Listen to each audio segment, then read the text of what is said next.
Did you ever wonder how knowledge exploded in the Middle Ages? How brilliant minds ignited intellectual revolutions, even when the world felt cloaked in shadows?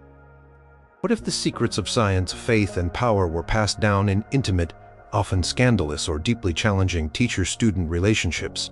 From the 6th century to the 15th century, intellectual bonds forged within monasteries, royal courts, and burgeoning universities shaped the very course of history. Number 8. The visionary and the fiery advocate. The 12th and 13th centuries saw Europe burst with new ideas, new ways of thinking about God, the world, and how to understand it all. It was a time when ancient texts, long forgotten, returned, sparking a wildfire of intellectual curiosity. The heart of this intellectual blaze, in the burgeoning scholarly centers of England, stood two towering figures, one laying the groundwork, the other building a formidable, if some controversial, structure upon it. This is the story of Robert Grosseteste and Roger Bacon, a relationship that lit the path for what we now call science. Robert Grosseteste, born in Suffolk, England, in the late 12th century, was a true polymath. He was a scholar who seemed to master every field he touched: theology, philosophy, mathematics, optics, and even astronomy. He began his career likely at Oxford University, rising through its ranks to become a respected lecturer, and later the first chancellor of the university. But Grosseteste was not just a brilliant mind, he was also a deeply religious man, eventually becoming Bishop of Lincoln, one of the largest and wealthiest dioceses in England. His intellectual curiosity was not just academic. He saw the study of the natural world as a way to understand God's creation. He believed that mathematics was the key to unlocking the universe's secrets, famously stating that all things proceed from light and all things are to be explained by light. This was not just poetic language. It was a foundational principle for his work in optics and his understanding of cosmology. He delved into the properties of light, conducting experiments with lenses and mirrors, attempting to explain phenomena like the rainbow and the movement of the stars. He insisted that knowledge must be built on observation and experimentation, a radical idea for his time where much of learning relied on abstract reasoning and debate. He was a pioneer, pushing the boundaries of what was considered acceptable inquiry. His writings on optics in particular were groundbreaking, analyzing the refraction and reflection of light with a precision far ahead of his era. He was a force, a beacon of intellectual rigor and empirical curiosity in an age often mischaracterized as intellectually dormant. He was a master of the trivium and quadrivium, the core liberal arts education of the time, and then pushed far beyond them. Enter Roger Bacon. Born around 1214, roughly 2 decades after Grosseteste, Bacon was a man of intense passion, brilliant intellect, and a famously combative personality. He too came to Oxford, where he undoubtedly encountered Grosseteste's ideas either directly through his lectures or through his influential writings and a vibrant intellectual atmosphere Grosseteste had cultivated. Bacon joined the Franciscan order, an order known for its emphasis on poverty and preaching, but also, surprisingly, for its embrace of learning. Bacon, like Grosseteste, was consumed by a desire for knowledge, but he believed the existing academic methods were deeply flawed. He saw scholasticism, the dominant mode of philosophy and theology, as too reliant on endless debate and logical deductions from authority, rather than direct observation and empirical evidence. He argued that the world was discoverable not just through ancient texts, but through hands-on experience and mathematics. Called for a complete overhaul of university curricula, insisting that students learn languages like Greek and Hebrew to read original texts rather than flawed translations. He also championed mathematics as the alphabet of all philosophy and the indispensable tool for understanding everything from astronomy to theology. The bond between Grosseteste and Bacon, though perhaps not a direct daily tutelage in the manner of some other pairings, was profoundly intellectual and foundational. Grosseteste provided the intellectual bedrock, the methodological template, and the philosophical justification for Bacon's later, more aggressive advocacy. Bacon saw Grosseteste as one of the few true masters of his age, a giant among intellectual dwarves. Bacon revered Grosseteste's emphasis on light and optics, his insistence on mathematical precision, and above all, his call for observation and experimentation. Grosseteste had shown that it was possible to combine rigorous scholarship with empirical inquiry and deep faith. Bacon absorbed these lessons and then amplified them, turning up the volume on Grosseteste's quiet revolution. Bacon's Opus Meus, his great work, dedicated an entire section to Grosseteste, praising his work in optics and his scientific methods. Bacon explicitly credited Grosseteste's influence on his own thinking about the experimental method and the crucial role of mathematics. Their shared intellectual journey was a quest for understanding the natural world through new eyes. Grosseteste, for instance, in his treatise De Iridie on the rainbow, meticulously analyzed the phenomenon using geometry and the principles of light refraction, a startlingly modern approach. He imagined rays of light passing through water droplets, bending and reflecting to create the spectrum of colors. Bacon, building on this, conducted his own experiments, using glass spheres filled with water to replicate the rainbow. He pushed Grosseteste's optical theories further, considering how lenses could be used to magnify distant objects or improve vision. Indeed, Bacon is often credited with anticipating the invention of spectacles and telescopes. He even mused about machines that could fly, boats that could move without sails, and vehicles that could travel without horses, all powered by human ingenuity and the application of scientific principles. These were not wild fantasies to Bacon. They were logical extensions of what he believed scientia experimentalis, experimental science, could achieve. But their intellectual journey was not without its challenges, particularly for Bacon. Grosseteste, while ineffete, was also a highly respected bishop, which perhaps shielded him from some of the controversies that later plagued Bacon. Bacon, however, was a firebrand. He openly criticized the ignorance of his contemporaries, the corruption within the church, and the flaws in existing translations of ancient texts. His fierce advocacy for experimental science and his sometimes abrasive manner alienated many. He was accused of heresy and imprisoned by his own Franciscan order for his radical views and the suspect novelties found in his writings. His ideas, while rooted in Grosseteste's, seemed too revolutionary, too challenging to the established order. The concept of gaining knowledge directly through observation and experiment rather than solely through authority or pure reason was unsettling to many traditional scholars. Despite the personal struggles Bacon faced, the legacy of their relationship is undeniable. Grosseteste's meticulous work in optics and his clear articulation of the importance of mathematics and observation laid the groundwork for future scientific inquiry. He demonstrated that rigorous empirical investigation was not antithetical to Christian theology, but could indeed deepen understanding of God's creation. Bacon, in turn, became the most vocal and passionate advocate for this new way of thinking. He disseminated Grosseteste's ideas and pushed them to their logical, even prophetic conclusions. He articulated a vision of science that was remarkably prescient, anticipating many elements of the scientific revolution centuries later. Their combined efforts solidified a lineage of scientific thought in England that emphasized empiricism and mathematical reasoning, a crucial though often overlooked end of chapter in the story of science. They were two minds, one building a foundation, the other igniting a furious call for a radical new approach to knowledge, forever linking their names in the annals of intellectual history. Number 7. The Polymath and the Prodigy Emperor.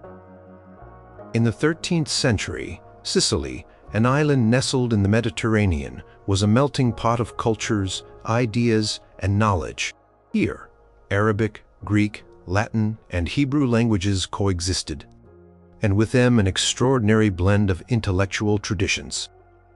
It was in this vibrant, unconventional setting that one of history's most remarkable rulers encountered a scholar whose mind was as vast as the emperor's ambition.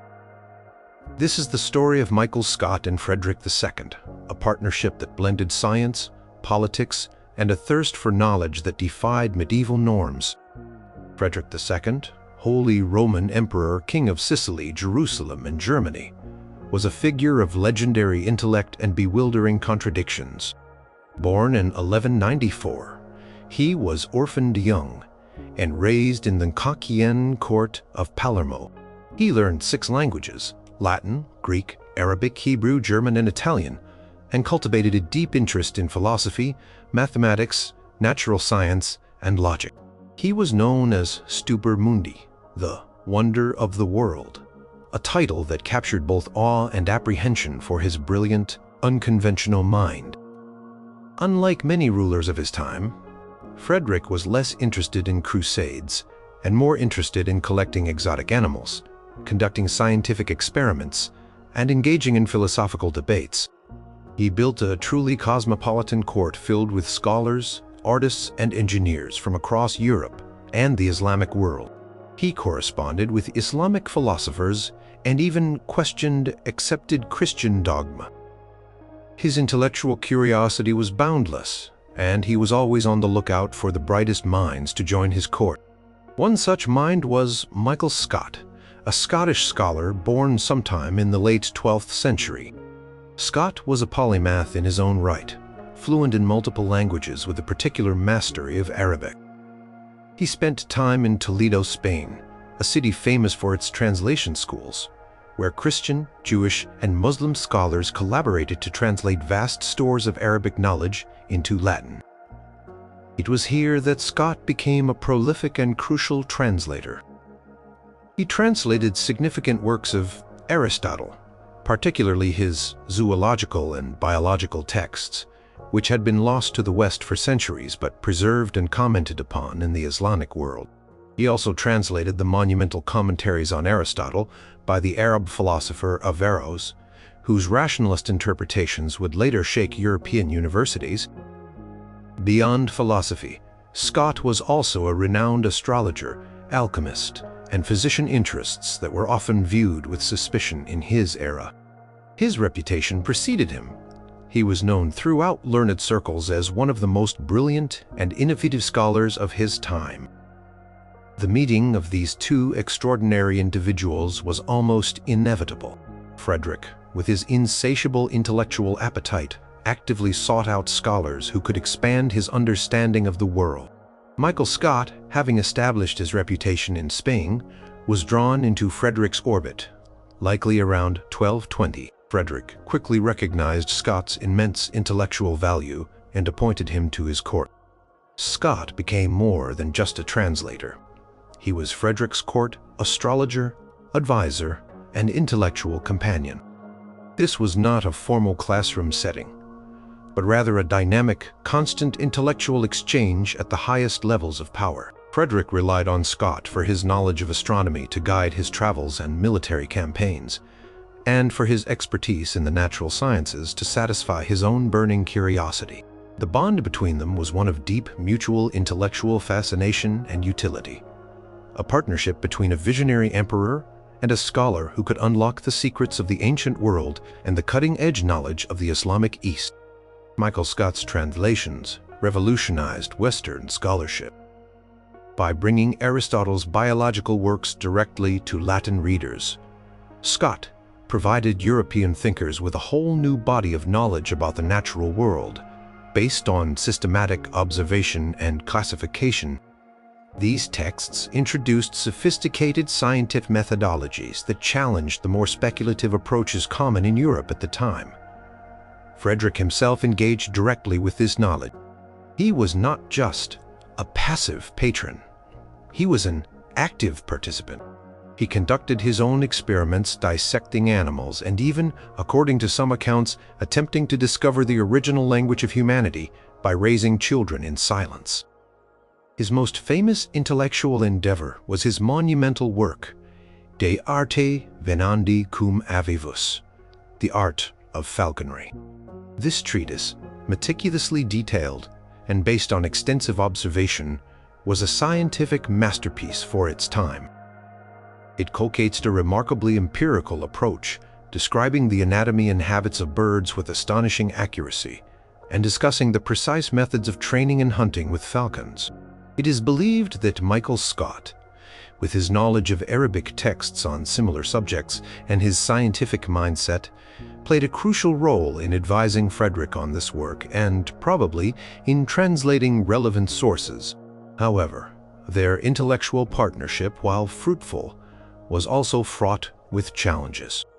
Michael Scott's interests in astrology and alchemy, though common among scholars of his time, often led to accusations of sorcery and black magic.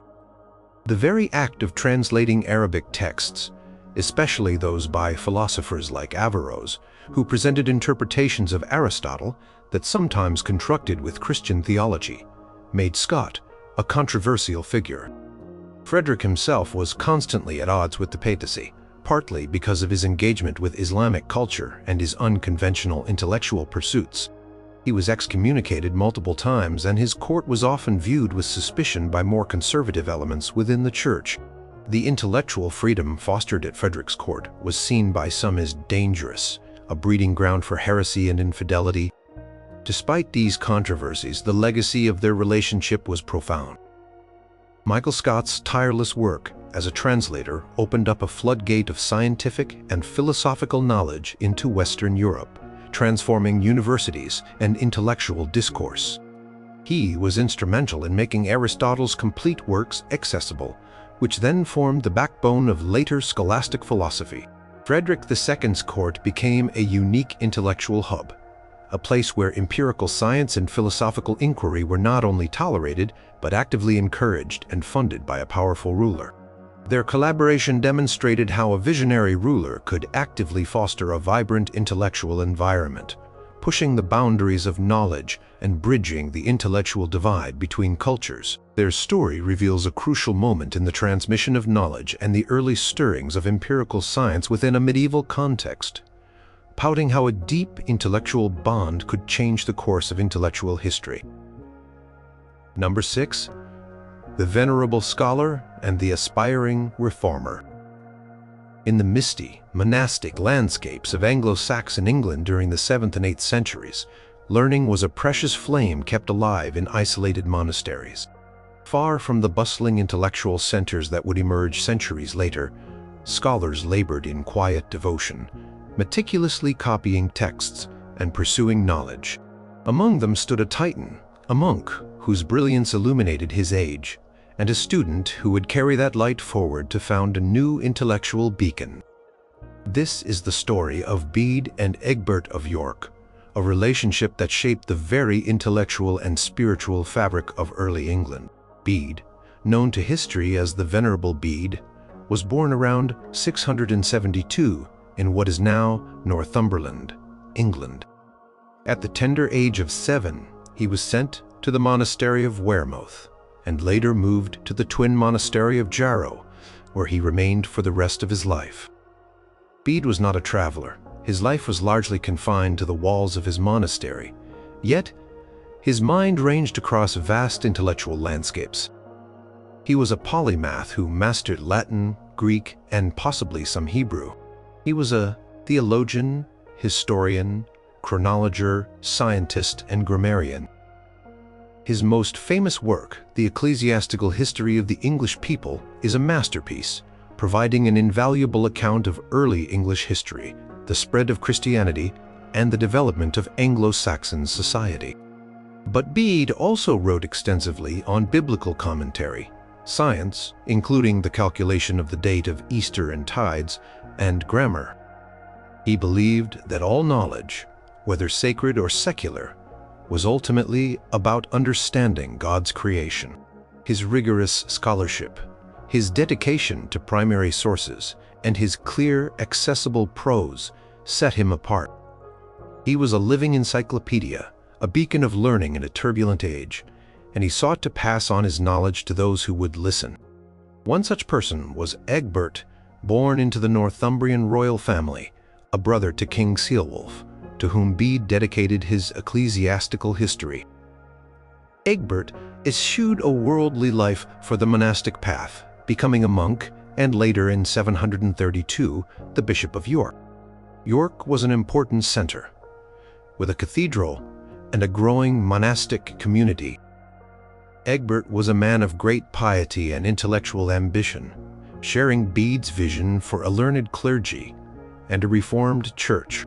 He understood that a strong, moral, and educated clergy was essential for the spiritual well-being of his people and the stability of the kingdom. He was determined to establish a center of learning in York that could rival any in Europe.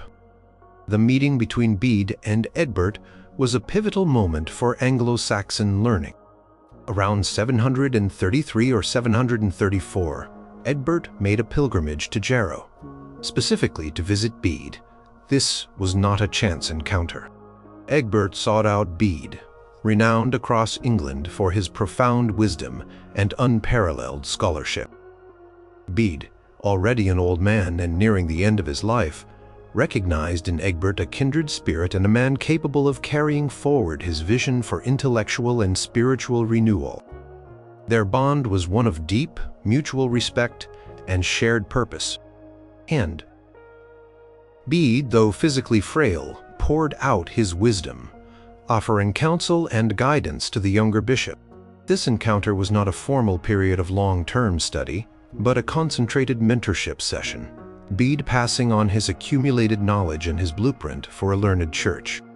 Their shared intellectual journey was primarily focused on educational reform and the pursuit of truth. Bede, in his famous letter to Egbert, laid out his vision for a reformed church and a revitalized system of education. He urged Egbert to ensure that all his clergy, from the highest bishop to the humblest priest, were well versed in the scriptures, capable of preaching effectively, and knowledgeable in the Christian tradition. He advocated for the establishment of schools where young men could be trained not only in theology, but also in grammar, rhetoric, and the liberal arts. Bede believed that a thorough understanding of Latin, the language of the church, and of scholarship was paramount. He stressed the importance of correct liturgical practice and pastoral care. Egbert absorbed these principles and enthusiastically put them into practice. He established a renowned cathedral school and library at York, drawing on the educational philosophy and scholarly rigor he had learned from Bede. He acquired manuscripts from across Europe, building a library that would become one of the most significant in Western Europe. Under Egbert's leadership, York became a vibrant intellectual center, a place where Bede's legacy truly flourished. The legacy of Bede and Egbert is immense. Bede, through his prodigious writings, particularly his ecclesiastical history, preserved the history and cultural memory of early England, providing a foundation for national identity. His scientific works ensured that knowledge of chronology and the natural world continued to be studied. But it was his influence on Egbert, and through Egbert on the school at York, that truly secured the future of learning in England. Egbert's school at York became a beacon of intellectual light. It attracted students from far and wide, and its rigorous curriculum produced some of the most influential scholars of the next generation. One of its most famous products was Alcuin of York, who would later be called to the court of Charlemagne, carrying the intellectual traditions of Bede and Egbert to the European continent, sparking the Carolingian Renaissance. Thus, the quiet wisdom shared between an aging monk and a reforming bishop in a secluded monastery had far-reaching consequences directly impacting the intellectual revival of an entire continent. Their relationship portrays how profound intellectual mentorship, even brief, can ignite a chain reaction of knowledge that spans generations and geographical boundaries. Number 5. The Master Logician and the Humble Philosopher. In the 11th century, amidst the rolling hills of Normandy, a small Benedictine monastery named Bec emerged as an unexpected intellectual powerhouse. Its rise was largely due to the brilliance of one man, a scholar whose logical prowess and theological acumen drew students from across Europe. Among them was a quiet, unassuming nobleman who would not only equal his master's genius but surpass it, becoming one of the most profound thinkers in Western history. This is the story of Lanfranc of Bec and Anselm of Canterbury, a teacher-student relationship that solidified the foundations of scholastic philosophy. Lanfranc, born around 1010 in Pavia, Lombardy, modern-day Italy, was a man of formidable intellect and practical skill. He was trained as a lawyer and rhetorician, excelling in the art of debate and logical argumentation. His intellectual reputation quickly grew, and he was invited to teach at Avranches in Normandy. However, in a surprising turn of events, he chose to abandon a secular career and entered the newly founded impoverished monastery of Bec in 1042. There his presence transformed the struggling abbey into a leading intellectual center. He became the prior of Bex and established a monastic school that attracted students from all over Europe. Lanfranc was a fierce defender of Orthodox Christian doctrine, engaging in significant theological debates of his time, most notably against Berengar of Tours on the nature of the Eucharist. He was known for his clear, rigorous logic, his ability to apply reason to theological questions, and his talent for administration. He was a master of argumentation, a pillar of intellectual strength. Anselm, born around 1033 or 1034 in Aosta, Burgundy, modern-day Italy, came from a noble family. As a young man, he was restless, intelligent, but also deeply pious. He struggled to find his path, initially drawn to the world, but ultimately seeking spiritual fulfillment. He heard of Lanfranc's growing reputation at Bec, and drawn by the intellectual and spiritual vibrancy of the monastery, traveled there in 1060. He entered the monastery and became a monk under Lanfranc's guidance. Anselm was not ostentatious in his brilliance. He was quiet, reflective, and deeply contemplative. Yet, his intellect was extraordinary, combined with a profound spiritual devotion. The bond between Lanfranc and Anselm was profound and lasting. Lanfranc immediately recognized Anselm's exceptional gifts. He saw not just a brilliant student, but a mind capable of deep philosophical and theological insight, combined with a sincere piety. Lanfranc encouraged Anselm's studies, gave him increasing responsibilities within the monastery, and ultimately appointed him prior of Bec in 1063, making Anselm his intellectual successor in the monastery. It was a clear demonstration of trust and mentorship, a passing of the intellectual torch. While Lanfranc was known for his sharp logical mind and his role in defending doctrine, he cultivated in Anselm a deeper, more speculative approach to theology. Their relationship was built on mutual respect and shared intellectual passion. Their shared intellectual journey centered on the application of reason to faith. Lanfranc had already demonstrated that theological truths could be defended and elucidated through rigorous logical analysis. Anselm absorbed this method but pushed it further. While Lanfranc often engaged in polemical debates to refute heresy, Anselm sought to understand faith not merely through authority, but through reason, a concept famously articulated as faith-seeking understanding, fides quaerens intellectum. He believed that if one truly understood the tenets of Christian faith, one could also arrive at them through rational inquiry, or at least see their inherent reasonableness. This was a radical departure from simply accepting dogma. Anselm's most famous philosophical contributions emerged during his time at Bec, and subsequently as he formulated the ontological argument for the existence of God, an argument that sought to prove God's existence purely from the concept of God as the greatest conceivable being. He also developed the satisfaction theory of atonement, arguing that Christ's death was a necessary satisfaction for the infinite debt incurred by human sin. These ideas, while deeply theological, were constructed with an uncompromising logical rigor that set a new standard for philosophical theology. Their intellectual connection continued even after Lanfranc left Becque. In 1066, William the Conqueror successfully invaded England and brought Lanfranc with him, appointing him Archbishop of Canterbury, the highest ecclesiastical office in England. This left a void at Bec, which Anselm eventually filled, becoming Abbot of Bec in 1078. It was a testament to Lanfranc's foresight and Anselm's own growing reputation. Years later, after Lanfranc's death, Anselm too would be called to become Archbishop of Canterbury, following directly in his master's footsteps, though his tenure there was marked by bitter conflicts with the English kings over the rights of the Church. The legacy of Lanfranc and Anselm is profound. Lanfranc revitalized monastic learning in Normandy and England, ensuring a strong intellectual tradition for the Benedictine order. His clear, logical approach and his theological defenses laid important groundwork for the burgeoning scholastic movement. Anselm, however, transcended his master, becoming one of the seminal figures in scholastic philosophy. His Proslogion and Cur Deus Homo were groundworks that shaped theological and philosophical inquiry for centuries.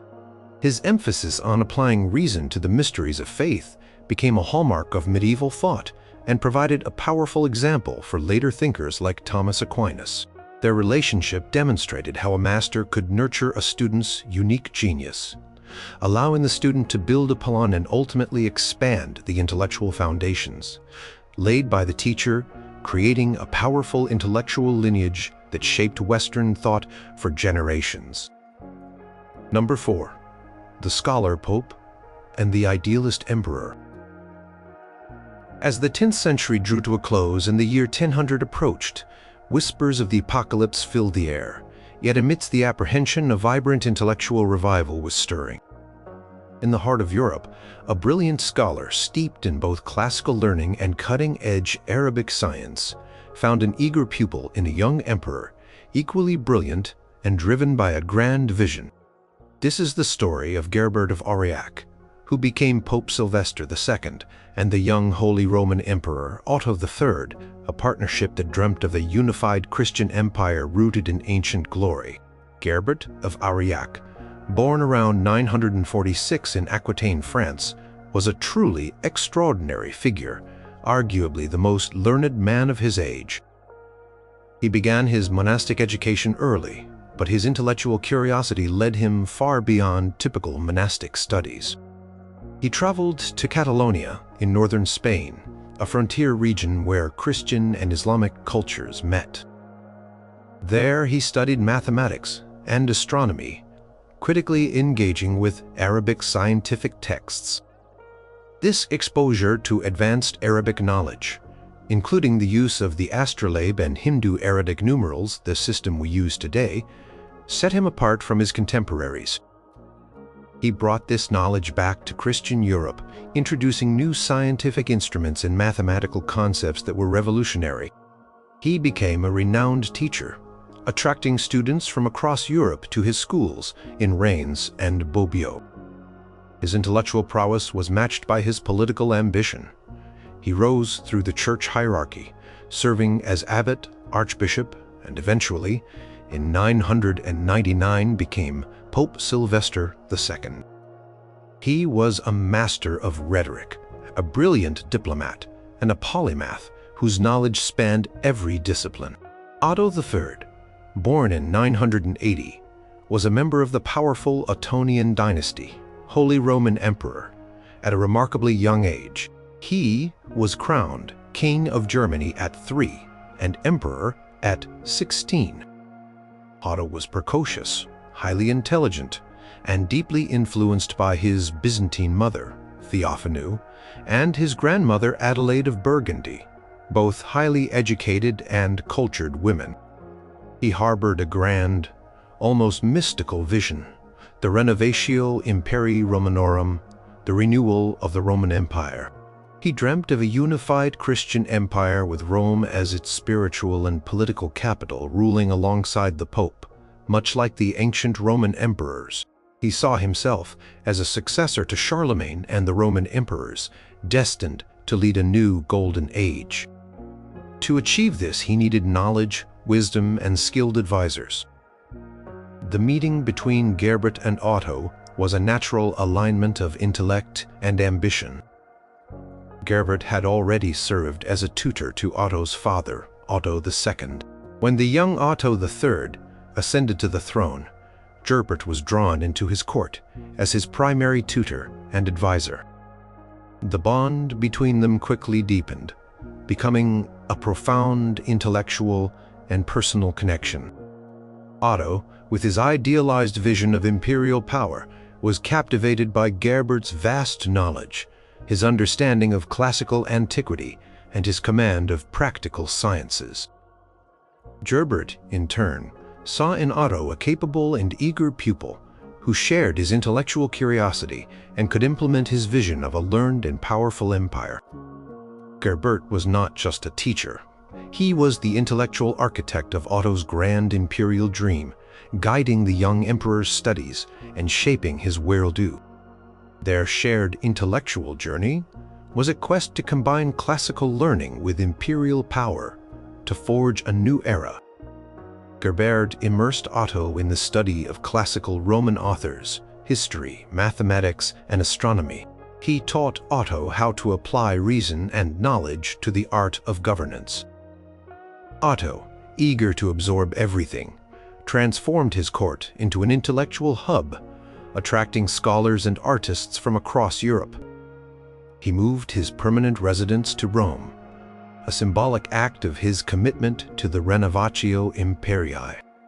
He engaged in theological and philosophical discussions with Gerbert, debated political strategies, and absorbed Gerbert's practical understanding of the world. Gerbert even constructed an abacus and celestial globe for Otto, tools of learning that were advanced for their time, demonstrating the practical application of Gerbert's mathematical and astronomical knowledge. Together, they sought to implement a vision of imperial rule that was both pious and intellectually enlightened, bridging the gap between sacred and secular power, using knowledge as a tool for governance. However, their ambitious partnership was not without its challenges. The reality of political power in medieval Rome was far from the idealized vision of a unified empire. Powerful Roman nobility resisted Otto's attempts to consolidate power and elevate Rome. The papacy itself was a hotbed of political intrigue. Gerbert's elevation to Pope Sylvester II, largely due to Otto's influence, cemented their partnership, but it also plunged Gerbert deeper into the turbulent waters of Roman politics. The dream of Renovatio Imperii proved difficult to implement amidst constant revolts and political instability. Their joint reign was tragically cut short when both men died young. Gerbert in 1003 and Otto in 1002, likely from disease, dashing their hopes for a lasting golden age. Despite its brevity and ultimate political failure, the legacy of Gerbert and Otto's relationship is significant. Gerbert, as Pope Sylvester II, brought a level of intellectual sophistication to the papacy rarely seen before or since. He played a crucial role in introducing new scientific and mathematical knowledge from the Islamic world to Christian Europe, laying groundwork for future intellectual developments.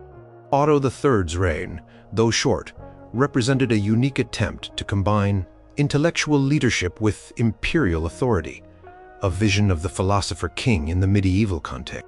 Their partnership remains a captivating example of how a teacher's profound knowledge could inspire a student's grand ambitions, even if the harsh realities of the world ultimately prove too great for their shared dream.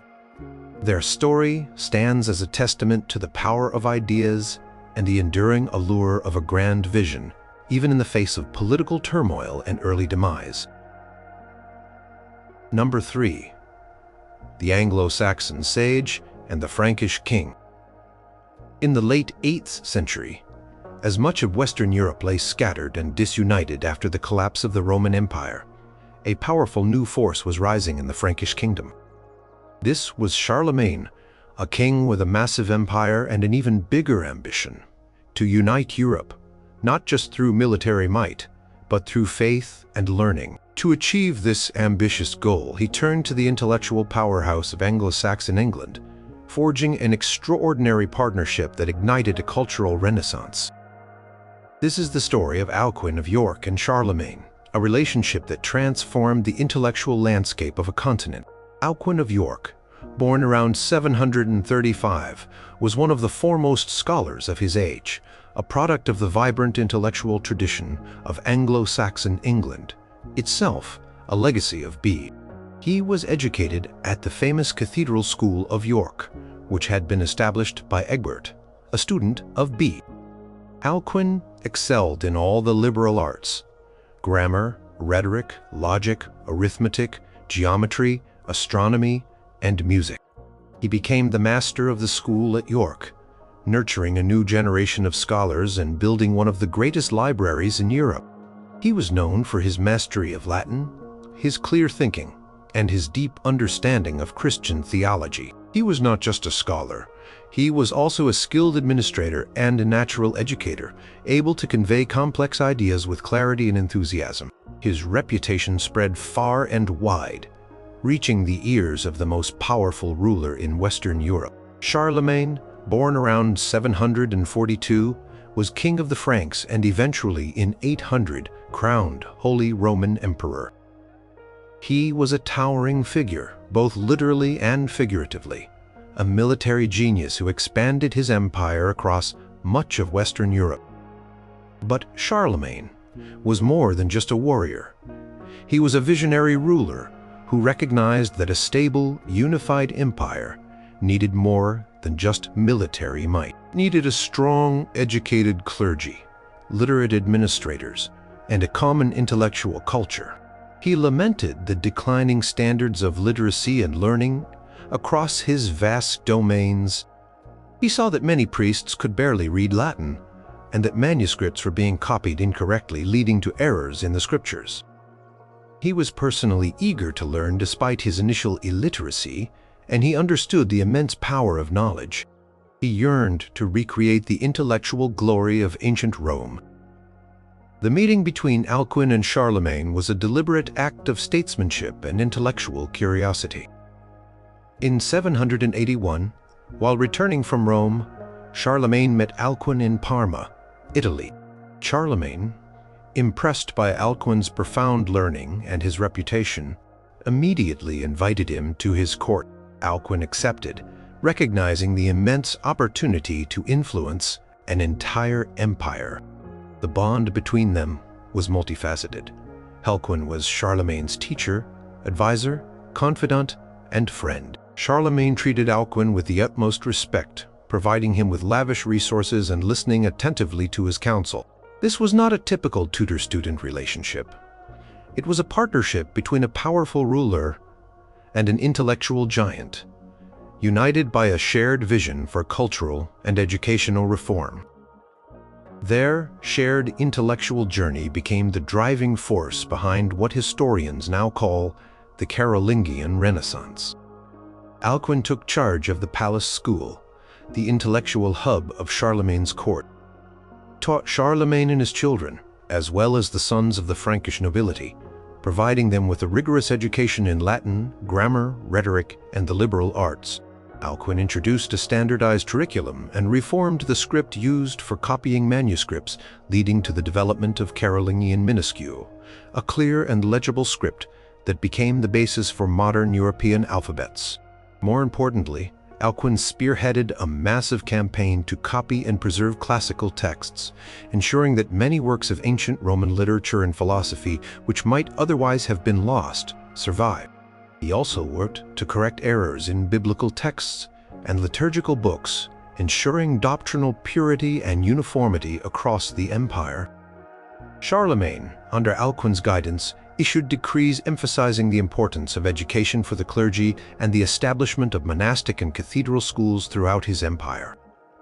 The intellectual debates at Charlemagne's court, often led by Alcuin, covered everything from theology to astronomy. The impact and legacy of their relationship were truly raw. Charlemagne's patronage of Alcuin and his educational reforms revitalized learning across Western Europe, pulling it out of centuries of intellectual decline. The efforts to preserve classical texts provided the foundational knowledge for future generations. The improved literacy and standardized education created a more competent clergy and a more efficient administration, strengthening Charlemagne's empire. Alcuin's students and their students, spread throughout Europe, continued his work, spreading the intellectual revival far beyond the direct reach of the palace school, while Charlemagne's empire eventually fragmented. The intellectual and cultural infrastructure he built with Alcuin's help endured, shaping the very course of European intellectual history. Their story is a powerful testament to how a king's vision and a scholar's wisdom can combine to spark a cultural revolution, laying the groundwork for the intellectual flowering of the later Middle Ages. Number 2. The Universal Doctor and the Angelic Doctor. In the vibrant intellectual landscape of the 13th century, European universities were buzzing with new ideas, spurred by the rediscovery of ancient Greek philosophy, especially the works of Aristotle.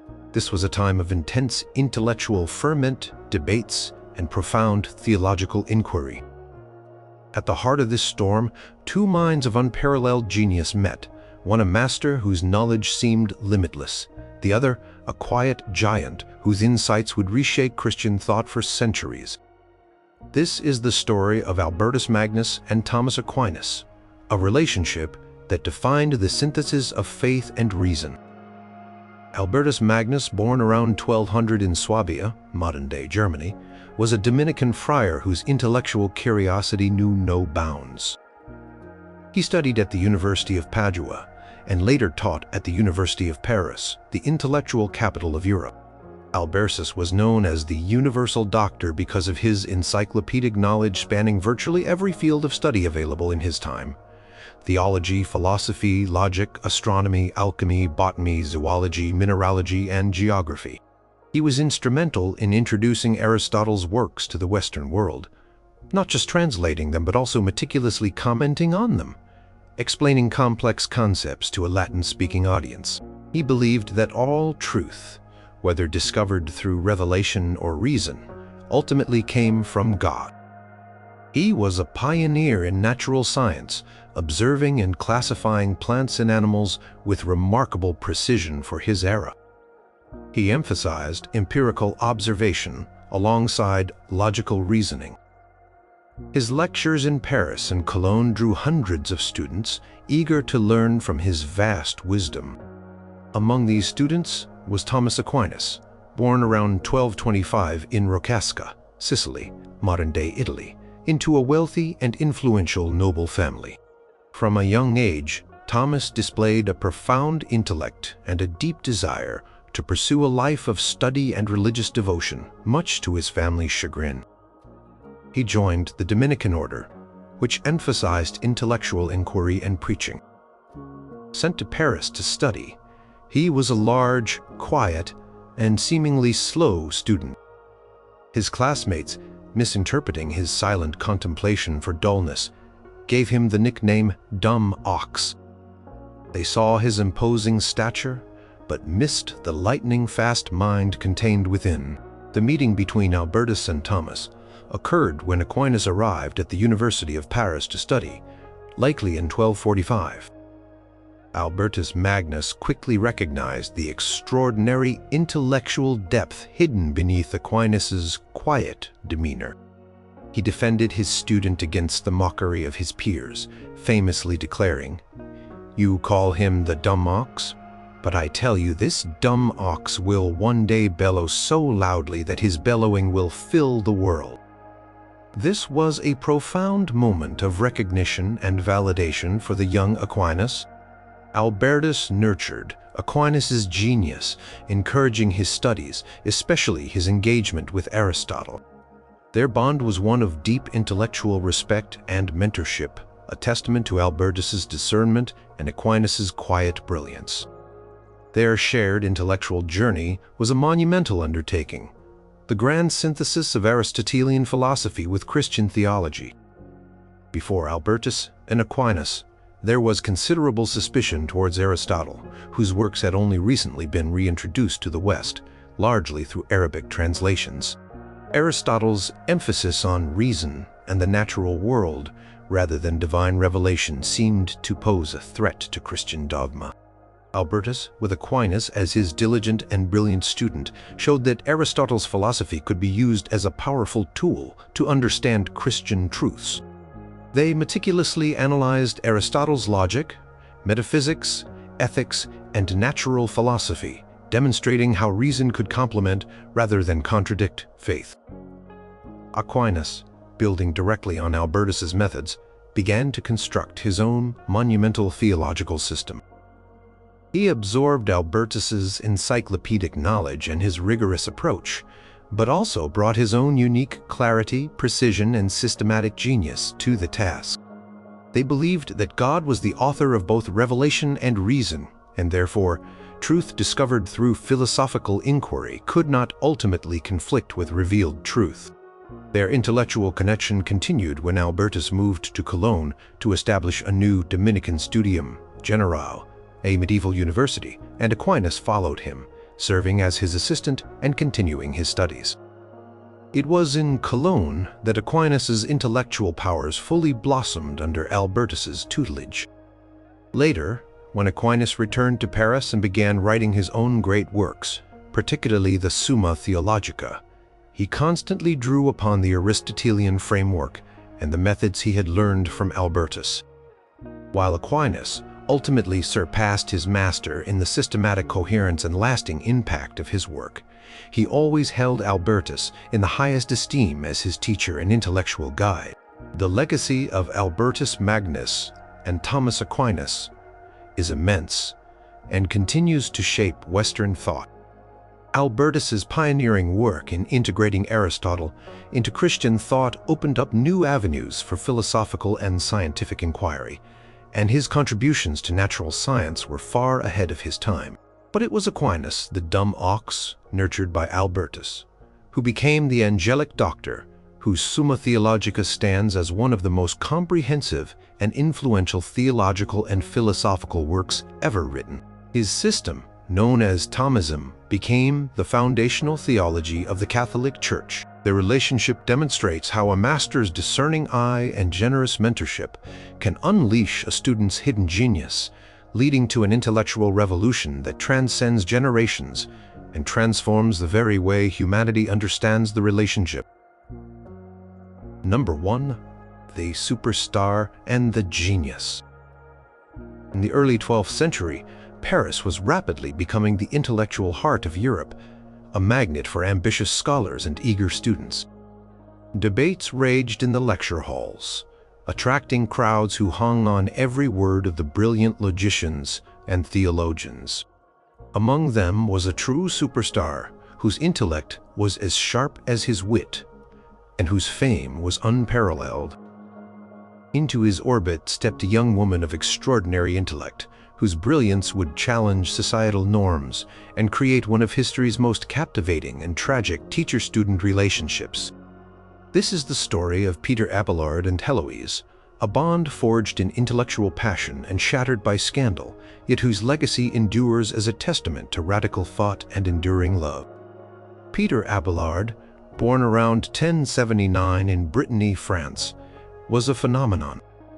He was a brilliant logician, philosopher, and theologian, renowned for his razor-sharp mind, his captivating eloquence, and his controversial ideas. He was a master of dialectic, the art of logical argument, and he loved nothing more than a good debate.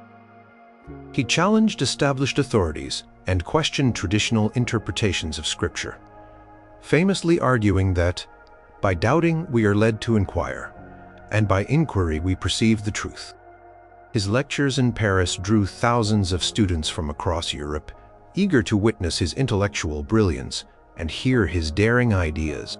Abelard was confident, some might say arrogant, but undeniably meaning. He was the intellectual rock star of his age, and he knew it. Heloise, born around 1100, was the niece of Fulbert, a canon at Notre Dame Cathedral in Paris. Even at a young age, Heloise was exceptionally intelligent and highly educated, a rarity for women in her time. She was fluent in Latin, Greek, and Hebrew, well-versed in philosophy, poetry, and classical literature. Her brilliance was recognized throughout Paris, and her uncle was proud of her intellectual prowess. She was a woman of formidable intellect, strong will, and independent spirit, already a remarkable figure before her fateful encounter. The meeting between Abelard and Heloise was set in motion by Abelard himself, an act of calculated audacity. Already, at the height of his fame, Abelard, seeking a suitable living arrangement to further his studies, secured lodging in Fulbert's house. He then persuaded Fulbert to allow him to tutor Heloise, ostensibly to improve her learning, but in truth with a darker, more personal motive. As Abelard later confessed in his autobiography, Historia Calamitatum, the story of my misfortunes, his true intention was to pursue a romantic relationship with his brilliant student. The bond that formed was intense and immediate, a combustible mixture of intellectual passion and illicit desire. Heloise, equally drawn to Abelard's genius and charisma, became his devoted pupil and lover. Their relationship was conducted in secret, a dangerous game in the moral climate of 12th century Paris. Their shared intellectual journey was initially a clandestine affair, blending formal instruction with passionate discourse. Abelard taught Heloise not just the intricacies of philosophy and theology, but also the depths of love. Their intellectual equality was evident in their later correspondence. Heloise was no mere passive student, but a keen debater, a philosophical equal to her master. They would spend hours discussing complex ideas, analyzing texts, and challenging each other's thoughts, all while their romantic relationship deepened. This intellectual and emotional intensity made their bond unique and profoundly powerful. They were two brilliant minds, deeply intertwined, pushing the boundaries of thought and societal expectations. However, their forbidden relationship soon erupted into devastating challenges and conflicts. Heloise became pregnant. To protect her, and perhaps more importantly Abelard's career, they secretly married. But Fulbert, Heloise's uncle, enraged by the betrayal and the damage to his family's honor, orchestrated a brutal act of revenge. He arranged for Abelard to be castrated. This horrific event marked a turning point, shattering their lives and forcing them into separate monastic paths. Abelard, utterly humiliated, became a monk. Heloise, at Abelard's urging, though against her own desires, became a nun, eventually rising to become the abbess of the Paraclete monastery. Despite their physical separation and their new monastic lives, their intellectual and emotional bond continued most famously through their remarkable letters exchanged years later. These letters are a testament to their enduring connection. Heloise's letters are particularly poignant and intellectually powerful, revealing her philosophical mind, her fierce devotion to Abelard, and her radical arguments against the institution of marriage, even questioning the very nature of their original love. She expressed her grief, her unwavering affection, and her intellectual strength, often challenging Abelard's more pious and remorseful tone. Abelard's letters, while more focused on spiritual guidance and theological reflection, still revealed the depth of their shared past. Their correspondence became a unique intellectual dialogue, revealing a complex tapestry of philosophy, theology, love, and loss. The legacy of Abelard and Heloise is multi-layered. Abelard's intellectual contributions to scholasticism, his emphasis on logical inquiry, and his philosophical works profoundly influenced the development of medieval thought. Is sic et non, yes and no, a collection of contradictory statements from church authorities, became a foundational text for scholastic debate. Heloise, through her letters, emerges as one of the most powerful and articulate female voices of the Middle Ages, a testament to her intellectual prowess and her unique personal story. Their story transcends the typical teacher-student dynamic, becoming a legend of passionate love, intellectual genius, and tragic consequence. Their relationship endures as a powerful symbol of intellectual freedom, human vulnerability, and the enduring power of a bond forged in the crucible of shared intellect and profound human connection.